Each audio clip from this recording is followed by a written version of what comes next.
이 땅에 오신 독생자 예수, 내가 약할 때 강함 주고 가난할 때 우리를 부욕해 하신 나의 주, 감사. 내가 약할 때 강함 주고 가난할 때 우리를 부욕해 하신 나의 주, 감사.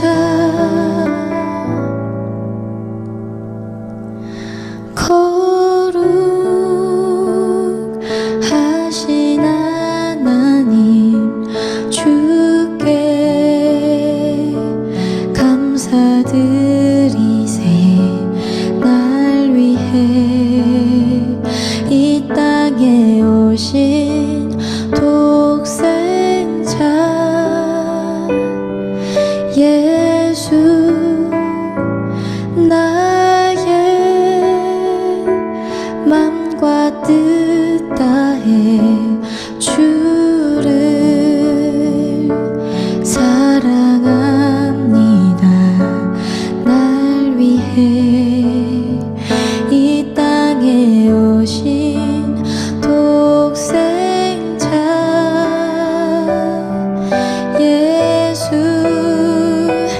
내가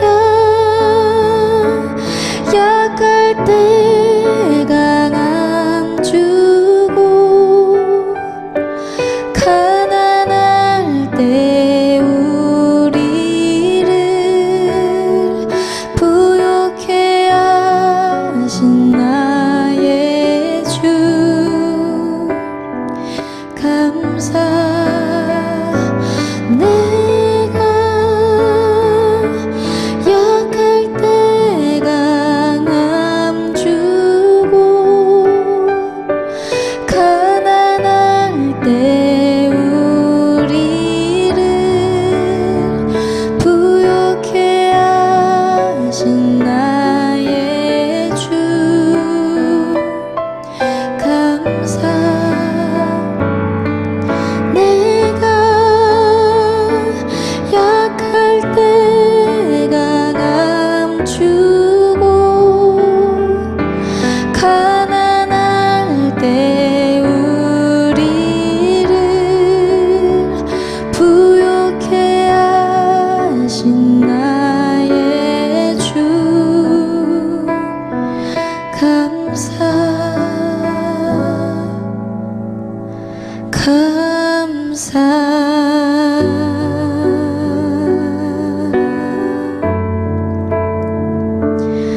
감사.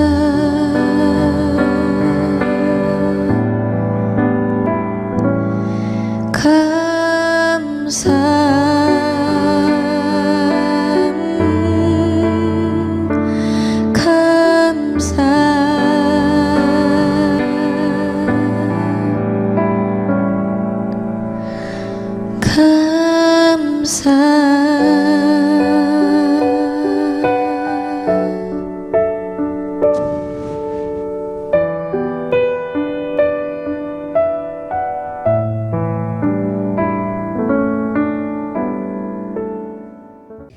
출애굽기 29장 1절부터 9절 말씀.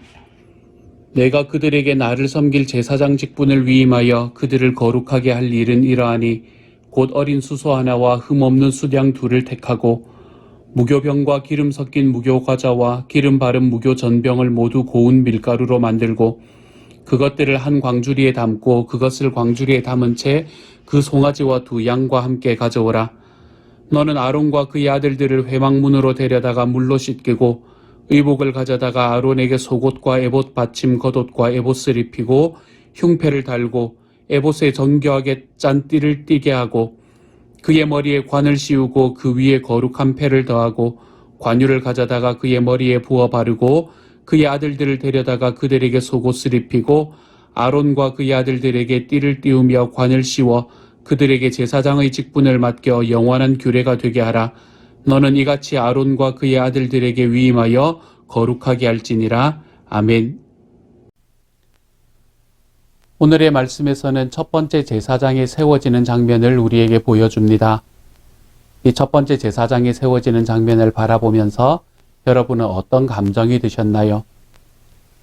오늘의 말씀에서는 먼저 이 첫 번째로 세워지는 아론 그리고 그의 아들들, 이 제사장들을 세우기 위해서 어떠한 예식이 치러지는가라는 것을 우리에게 이야기를 해주고 있습니다. 그리고 또한 그것을 넘어서서 이들에게 어떤 옷을 입히는가라는 것에 관한 이 두 가지 이야기가 오늘의 말씀의 핵심이지요. 그래서 제사장들을 위한 그 예식과 그리고 제사장들이 입는 옷, 이 두 가지를 통해서 우리들에게 보여주고 싶은 것은 무엇이었을까요? 여러분은 이 내용을 보시면서 제사장이 어떤 사람이다 라고 생각이 드시던가요? 이 말씀을 바라보면 이 두 가지의 행위를 통해서 오늘의 말씀은 우리에게 제사장은 세상과 분리되어 있는 사람이다 라는 것을 보여주고 싶은 그런 마음을 오늘의 말씀에서 깊이 담고 있습니다. 제사장은 세상과 구분되어 살아가는 사람들입니다. 물론 분리라는 말을 쓰는 게 제가 별로 썩 좋아하지는 않지만 세상과 완전히 떨어져서 동떨어져 사는 사람을 이야기하는 것은 아니지만 세상이 생각하고 세상이 원하는 방향과는 좀 다른 방향을 생각하고 세상이 원하고 세상이 말하는 그 방향과 좀 떨어져서 하나님께서 소망하고 하나님께서 원하시는 방향으로 걸어가 보는 사람, 그 사람이 바로 세상과 구분되는 사람이다 라고 이야기할 수 있는 것이지요. 오늘의 말씀을 보면서 제사장들을 위해서 드리는 이러한 예식들과 그리고 제사장이 입어야 하는 옷들을 바라보면서 우리는 하나님께서 이 제사장들을 세우실 때 자기의 이름으로 구분하기를 원하시는 사람이구나 라는 생각을 오늘의 말씀에서 깊이 하게 됩니다. 이 말씀을 바라보면 그러면 우리는 한 가지 질문이 생깁니다. 하나님께서 당시 제사장들을 구분하기를 원하셨고 그리고 그들을 구분하셔서 자기 일을 하기를 원하셨는데 지금의 시대에는 제사장이 없지 않습니까? 라는 질문입니다. 요즘의 시대의 제사장이 누구이냐라는 이 질문에 우리는 너무나 많이 목회자가 제사장이다 라고 이야기할 때가 많습니다. 물론 목회자가 가지고 있는 특징 중에 하나가 가지고 있는 특질 중에 하나가 제사장이라는 특징을 가지고 있는 것도 많습니다. 하지만 목회자만이 제사장이다 라고 이야기하는 것은 사실은 하나님의 말씀에 비추어서 바라보면 그것은 온전한 대답이 아닙니다.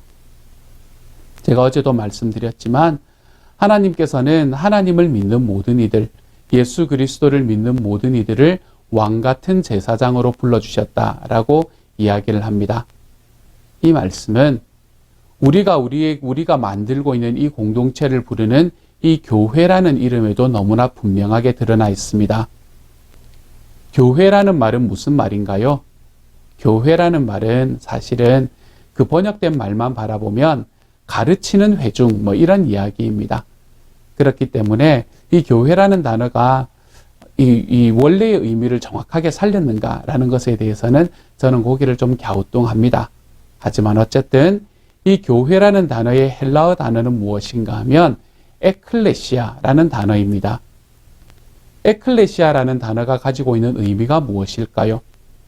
에클레시아라는 말은 두 가지의 단어가 합성되어 있는 합성어인데요. 에크라는 단어와 클레시아라는 단어가 붙어 있는 합성어입니다. 에크라는 말은 무엇을 의미하나 하면 무엇으로부터, 영어로 말하면 from을 이야기를 합니다. 클레시아라는 말은 무엇인가 하면 부름을 받은 사람들, 부름을 받은 이들, 이것을 이야기하는 게 클레시아라는 단어이지요.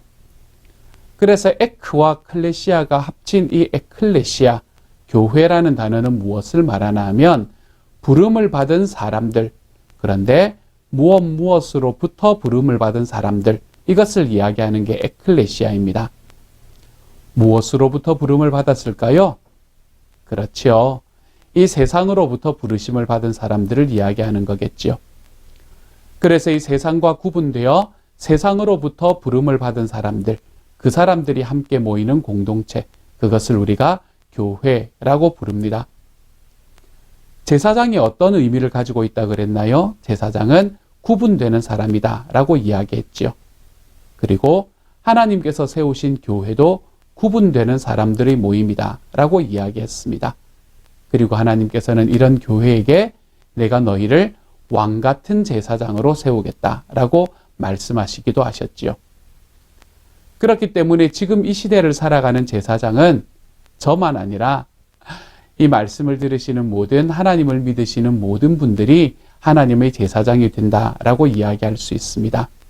다시 말해서 이 세상으로부터 구분되어서 정말로 하나님께서 소원하시는 길을 쫓아 살아가는 삶, 그것은 저 혼자만의 일이 아니라 저와 여러분이 함께 걸어가야 되는 길이다 라고 이야기하는 것이죠.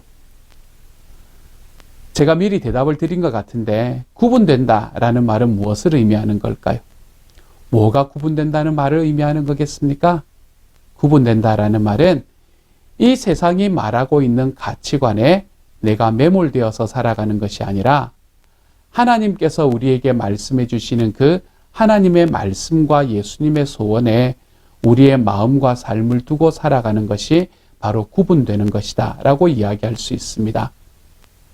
우리가 지난주에 말씀에서 이야기를 드렸던 양심의 문제도 마찬가지입니다.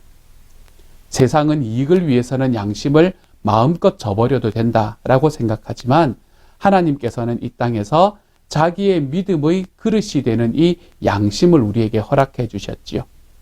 그러므로 세상에서는 아무도 이익 앞에서는 그냥 모두 다 쓰러져 버리는 것, 그것을 쫓아가는 것이 너무나 당연한 것이라고 생각하는 것이 이 세상의 문화이지만 나는 그 문화에서 구분되어서 하나님께서 우리에게 말씀하시는 양심을 지켜내는 길로 가는 것, 이런 것들이 구분된다라는 이야기입니다. 이 구분된다는 말에는 그러므로 하나님의 말씀을 좇는다, 우리 주님께서 소원하시는 길로 행한다, 여러 가지의 의미로 우리가 다시 이야기할 수 있겠지만 그 중에 가장 중요하게 한 가지 여러분에게 말씀드릴 수 있는 것은 우리가 세상으로부터 구분된다라는 것은 우리는 이제는 나의 소원이 아니라 주님의 소원을 이루어 드리기 위해서 살아가는 사람이 되었다. 이것을 의미합니다. 우리가 세상으로부터 구분되었기 때문에 우리는 이제 내가 소망하고 내가 원하는 것을 이루기 위해서 사는 것이 아니라 주님께서 소원하시고 주님께서 원하시는 것이 우리 삶의 우선순위가 되는 삶. 이제는 그것을 살아갈 수 있는 길로 접어들었다라는 것을 말하는 것이죠. 그러므로 우리가 구분되는 삶을 산다, 거룩한 삶을 산다라고 이야기하는 것은 우리들의 삶에서 내가 주님의 소원을 이루어드리는 삶을 산다라는 것과 사실은 같은 의미라고 이야기할 수 있겠습니다. 오늘 제사장은 이처럼 하나님 앞에 거룩함으로 부름받은 사람들이었습니다. 이러한 하나님 앞에서 정말 왕같은 제사장으로 부르심을 받은 저와 여러분도 이처럼 하나님 앞에 거룩하고 구분되는 삶을 살아갈 수 있는 길로 들어갈 수 있기를 소망합니다. 그래서 이 땅을 걸어가는 과정 속에서 우리 살아계시는 하나님의 소원이 우리의 삶의 우선순위가 되고 내 뜻을 행하고 나의 소원을 이루는 것에 나의 삶의 중심이 있는 것이 아니라 내 주님이 원하시고 주님께서 소원하시는 것이 내 삶의 우선순위가 되어서 내가 그것을 먼저 행하고 살아갈 때 나의 삶의 다른 모든 것들, 나의 삶을 윤택하게 만들고 편안하게 만들어주는 모든 것들이 사실은 하나님께서 필요하다는 것을 다 아시기 때문에 주님이 결국 주시게 될 것이라는 믿음 안에서 우리가 하나님 앞에 한 걸음씩 걸어가는 주님의 사람이 되어 가시기를 소망합니다. 그래서 우리의 삶에 있는 모든 것 속에서 우리 주님의 소원을 이루어 드리는데 나의 삶의 우선순위가 있는 삶. 요즘의 시대로 이야기를 하면 이건 참 바보 같은 길이잖아요. 그렇죠? 그런데 이 길을 걸어가 보는 것, 그것이 바로 내가 하나님 앞에 구분된 삶, 구별된 삶을 살아가 보는 사람이 되는 것이죠. 이러한 하나님 앞에서의 왕 같은 제사장의 모습으로 우리 주님의 소원을 이 땅에서 영혼 구원하여 제자 양육하라는 이 주님의 소원을 우리의 삶에 가장 우선으로 놓고 하나님 앞에서 주님, 제가 이 땅에 있는 그 모든 가치관들을 넘어서서 내 주님께서 나에게 주시는 소원을 나의 삶의 우선순위로 두고 한번 살아가 보겠습니다. 그렇게 살아갈 때에 주님께서 우리들의 삶에 주시는 그 놀라운 은혜들을 경험할 수 있게 될 것이라 믿습니다. 우리의 삶 속에 이러한 고백들이 넘치는 오늘 하루가 될 수 있기를 우리 주님의 이름으로 축복합니다. 같이 한번 기도하겠습니다. 사랑하는 하나님, 감사를 드립니다. 주님께서 우리에게 은혜 더하여 주셔서 이 땅을 살아가는 과정 속에 우리가 주님 앞에서 구분되는 삶, 구별되는 삶을 살아갈 수 있게 하시니 감사합니다. 주님, 이 땅 속에 살아가지만 나는 주님의 나라에 살아가는 사람처럼 이 땅에 살아가지만 나의 소원과 나의 이익이 아니라 주님의 소원과 주님의 이익이 우리 삶의 중심이 될 수 있는 삶. 그래서 주님의 소원을 이루어 드리는 바로 그 일에 나의 삶의 우선순위를 드림으로 내 삶에 필요한 것들을 주님께서 온전히 채우시는 은혜를 경험할 수 있는 삶. 주님, 우리가 이러한 삶으로 한 걸음씩 걸어 들어갈 수 있도록 주님께서 도우시고 함께하여 주옵소서. 모든 말씀을 우리 주님 예수님 이름으로 기도드립니다. 아멘.